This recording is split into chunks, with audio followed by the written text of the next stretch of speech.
میں ہوں سلمان رشید اور یہ ہے ایک مسافر کی دنیا۔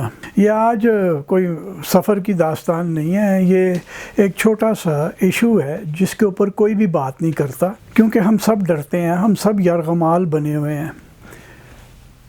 میرے ماں باپ جب زندہ تھے، ابو 99 سال کے ہو کے فوت ہوئے، امی 93 سال کی عمر میں گئیں، تو کان وان رہ جاتے ہیں، میرے ہن ہی رہ گئے نے۔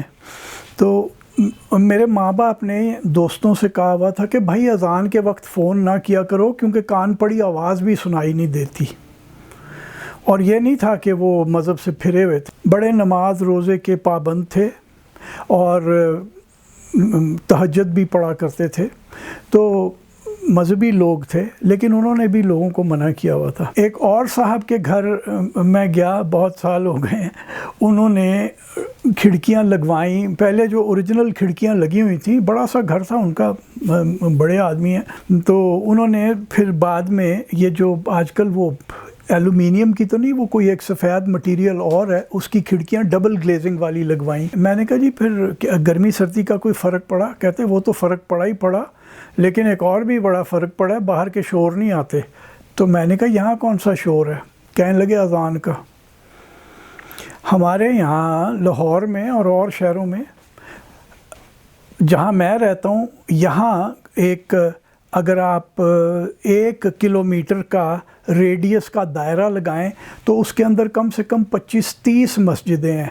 کسی ایک مسجد کا دوسری سے 200 گز سے زیادہ کا فاصلہ نہیں ہے۔ تو جب وہ شروع ہوتے ہیں، خاص کر کے صبح کی اذان اور شام کی مغرب کی اذان جو ہے، اس دوران وہ چونکہ وقت تھوڑا ہوتا ہے، اور وہ باقی جو اذانیں ہیں ظہر، عصر اور عشاء، وہ ذرا بٹ کے ہو جاتی ہیں، تو وہ ذرا سنائی دیتی ہیں اور سمجھ میں آتی ہیں کہ کیا کہا جا رہا ہے۔ لیکن فجر اور مغرب کی اذان میں ایک شور ہوتا ہے جس میں آپ کو کچھ سمجھ نہیں آتا کہ یہ کیا ہو کیا رہا ہے۔ ویسے تو ہم ہر بات کوئی توہین بنا کے تو چڑھ دوڑتے ہیں، اٹا روڑے لے کے کہ مار دو۔ حلوہ کسی لڑکی نے اپنی قمیض کے اوپر لکھا ہوتا، اسے مارنے چلے گئے کہ اس نے توہین کر دی ہے حلوے کی۔ بہت سال پہلے ہمارے دوست ہیں اقبال کیسر، انہوں نے سکھ مونیومنٹس کے اوپر بڑا کام کیا، تو ان کے پاس ایک مہمان آئے، بڈھا بڈھی سکھ میاں بیوی، وینکوور سے آئے۔ وہ کہیں جوانی میں، آج سے 50-60 سال پہلے انڈیا میں امرتسر یا جلندھر سے وہ مائیگریٹ کر گئے تھے، وینکوور میں انجینئر تھے شاید وہ صاحب۔ تو وہ اقبال کیسر نے انہیں کچھ سکھ مونیومنٹس پھرانی تھیں، تو جب اقبال لے کے انہیں آیا تو تھوڑی دیر بعد مغرب کی اذان ہو گئی، اور وہ جب اذان بلند ہوئی، اور ایک نہیں، کوئی 25-30 اذان کی آوازیں جب بلند ہوئی، تو وہ دونوں بڈھا بڈھی ڈر گئے کہ دنگا ہو گیا، اے ساڈے کارن ہویا، اسی سکھ ہے گئے، ساڈے کارن ہن تینوں مارن آئیں گے۔ اور وہ واقعی پریشان ہو گئے، انہوں نے سمجھا کہ یہ کوئی جھگڑا چالو ہو گیا۔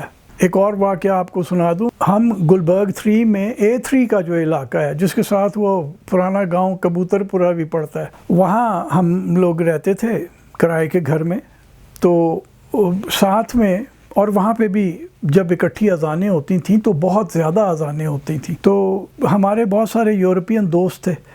اب تو یورپین مطلب چھپ چھپ کے رہتے ہیں، یا وہ قلعہ بند علاقوں میں رہتے ہیں، اس وقت ٹکا ٹوکری گلیوں میں رہ رہے تھے۔ تو ہمارا ایک دوست تھا ہالینڈ کا، یان ہینڈرکس اس کا نام تھا، وہ وہاں سے جب آیا تو ایک کتا بھی ساتھ لے کے آیا، بیسٹ ہاؤنڈ تھا میرا خیال ہے وہ، جہاں تک مجھے یاد ہے۔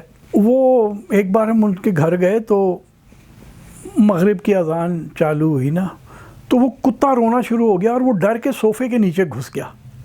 تو وہ مجھے کہتا ہے یہ بیچارہ ہالینڈ سے سیدھا آیا، اسے پتہ نہیں ہے یہاں پہ یہ ڈر جاتا ہے جب بھی یہ ہوتا ہے۔ ہمارے یہاں جیسے ملیشیا میں ہے یا انڈونیزیا میں ہے کہ انہوں نے یا تو یہ کہا ہوا ہے کہ جہاں تک ایک مسجد کی اذان جائے گی اور کوئی مسجد اذان نہیں دے گی۔ آپ وہ سنیں، اور ہمارے بچپن میں یہ ہوتا تھا کہ آپ کو سننا پڑتا تھا، اور ایک خوبصورتی تھی اس کے اندر۔ اور میں نے زندگی میں صرف پاکستان میں ایک بار خوبصورت اذان سنی ہے، اور وہ کاغان میں نوری ناڑ سے نہیں، رتی گلی سے اتر کے آ رہا تھا، تو ایک گجروں کی انکیمپمنٹ تھی، وہاں پہ شام پڑ گئی، تو میرا جو دوست ہے بشیر، محمد بشیر زمان، وہ اور میں ہم وہاں پہ اپنا تمبو لگا لیا اور ہم نے کہا کہ گجروں کے پاس رات کرتے ہیں۔ اتنے میں یہ اذان کی آواز آئی ہے، میں نے اتنی خوبصورت اذان نہیں سنی کیونکہ لاؤڈ سپیکر نہیں تھا، وہ بنا لاؤڈ سپیکر کے، عبداللہ چودھری اس کا نام تھا، وہ اس انکیمپمنٹ کا سردار تھا، اور اس نے وہ ایک، یہ وادی کے اندر تھی نا انکیمپمنٹ، وہ چھوٹی سی ایک ہائٹ کے اوپر گیا اور وہاں سے اس نے یہ اذان دی۔ تو بس بندہ کیا اس کی تعریف کرے کہ وہ کیا آواز تھی، خوش الحان آدمی تھا، اور ایک اذان آ رہی تھی، آپ کو ایک ایک لفظ سمجھ میں آ رہا تھا۔ یہ کب تھے لاؤڈ سپیکر؟ جب آج سے 1400 سال پہلے جب اسلام نازل ہوا تو لاؤڈ سپیکروں پہ پھیلا، یہ حضرت بلال حبشی لاؤڈ سپیکر پہ اذان دیتے تھے۔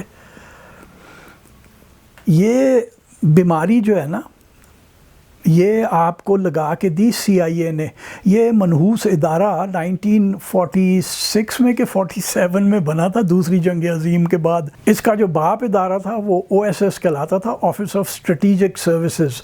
وہ جب دوسری جنگ عظیم ختم ہوئی تو وہ ختم کر دیا گیا، پھر ایک دو ادارے اور بنے، اور پھر آخر کار 1947 میں CIA سینٹرل انٹیلیجنس ایجنسی بن گئی۔ ان کا منشور بھی بالکل وہی تھا کہ پوری دنیا کنجر خانہ کھلارنا ہے گا، وہ OSS کا بھی یہی تھا جو CIA کا ہے۔ تو انہوں نے گورنمنٹ آف پاکستان کو، جیسے ہی پاکستان بنا سن 1948 میں، اب یہ میں تھوڑا سا بھول رہا ہوں کیونکہ یہ ریسرچ کیے ہوئے کوئی 40 سال گزر گئے ہیں، اور یہ خالد احمد صاحب مرحوم میرے پیر و مرشد تھے، ان کا ایک آرٹیکل تھا، تو میں نے پھر ان سے پوچھا کہ یہ مواد آپ کہاں سے لائے؟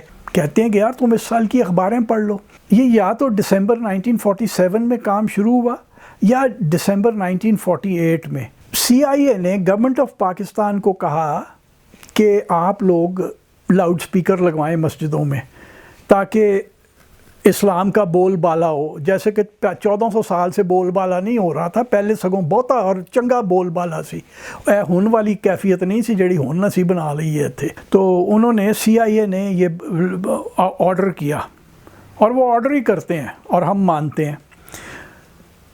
اور اگر آپ یہ اخباریں پڑھنا چاہتے ہیں، میں نے سول اینڈ ملٹری گیزٹ میں پڑھا، اور اس زمانے میں سول اینڈ ملٹری گیزٹ جو تھا پنجاب پبلک لائبریری کے اندر موجود تھا۔ ابھی چند سال پہلے میں گیا تو پتہ چلا کہ پرانی اخباریں جو ہیں ساری مفقود کہ ردی بیچتی تھی، وہ خراب ہو گئی ہیں سی۔ وہاں برطانیہ کے اندر وہ پائنیئر اخبار ہے، اب 200 سال پرانا ہے، وہ انہوں نے مائکرو فلم کر کے رکھا ہوا ہے۔ ہم 70 سال پرانا اخبار نہیں رکھ سکتے، تو وہ ضائع کر دیا۔ لیکن ڈان کا آرکائیو موجود ہے کراچی میں، وہ آپ دیکھ سکتے ہیں۔ پتہ نہیں پاکستان ٹائمز کا ہے کہ نہیں۔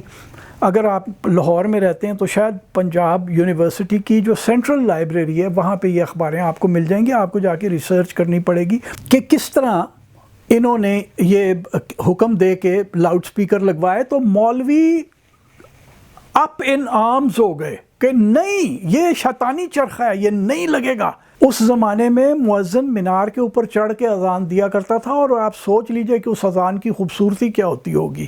شور نہیں تھا، اذان تھی۔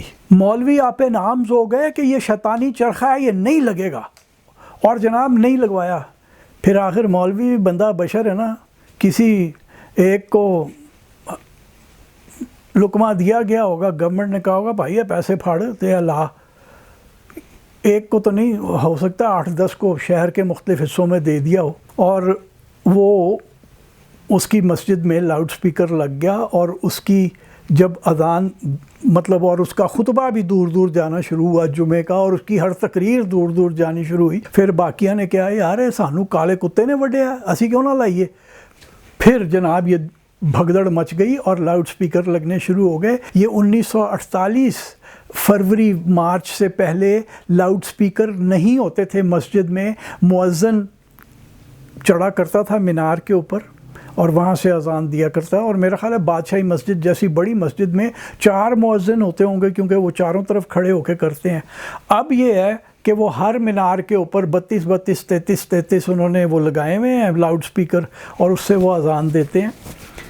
بادشاہی مسجد کی بات نہیں کر رہا، ایک مسجد ہے بالکل ریلوے لائن کے اوپر ہے، کیونکہ میں ایک زمانے میں بہت سفر کیا کرتا تھا موٹر وے بننے سے پہلے، ریل کار کے اوپر راولپنڈی جانا اور واپس آنا، تو کھاریاں کے اسٹیشن کے باہر یا گجرات کے ریلوے اسٹیشن کے باہر ایک مسجد ہے بالکل لبے ریلوے لائن، اس کے اوپر ایک بار وہاں ٹرین ذرا رک گئی تھوڑی دیر کو اسٹیشن سے نکل کے، تو میں نے لاؤڈ سپیکر گنے، اس کے اوپر واقعی 32 لاؤڈ سپیکر لگے ہوئے تھے ایک ہی مینار کے اوپر۔ تو جو یہ ہم اب اذان کے ساتھ کر رہے ہیں نا، یہ توہین ہے۔ میں یہاں دبئی اور شارجہ وغیرہ 2-3 بار گیا ہوں، تو میں نے وہاں پہ بھی یہ دیکھا کہ ایک ہی اذان کی آواز آتی ہے، یہ اس طرح سے نہیں ہوتا جیسے لاہور میں ہاہاکار پڑ جاتی ہے نا، یا پورے پاکستان میں یہ ہے، ہو سکتا ہے انڈیا میں بھی یہی ہوتا ہو۔ میری بیوی ملیشیا اور انڈونیزیا دونوں جگہ گئی ہے، بلکہ ملیشیا میں ہمارا ایک دوست رہتا ہے، اس نے بھی بتایا کہ انہوں نے واریاں بانٹی ہوئی ہیں کہ آج ایک ہفتہ اگر یہ مسجد اذان دے گی اور باقی نہیں دیں گی تو پھر اگلا ہفتہ یہ وہ چینج راؤنڈ ہوتا رہے گا اور ساری مسجدوں کو موقع ملے گا اذان دینے کا باری باری، لیکن بیک وقت ساری نہیں شروع ہو جائیں گی، وہ ایک ہفتہ یہ دوسرے ہفتہ وہ۔ پاکستان میں بھی وہی ہونا چاہیے، اور یہاں لاہور میں یہ جو نئی جتنی بھی تھکڑ قسم کی سوسائٹیز ہیں جیسے میری ہے، اس میں ہر 200 گز کے اوپر ایک مسجد ہے ان اے اسٹریٹ لائن، تو وہ ان کی باری لگنی چاہیے، لیکن کون سی حکومت یہ کرنے، کسی میں تپڑ ہے یہ کر کے دکھائے؟ نہیں کر سکتے، کیونکہ ہم سارے یرغمال ہیں۔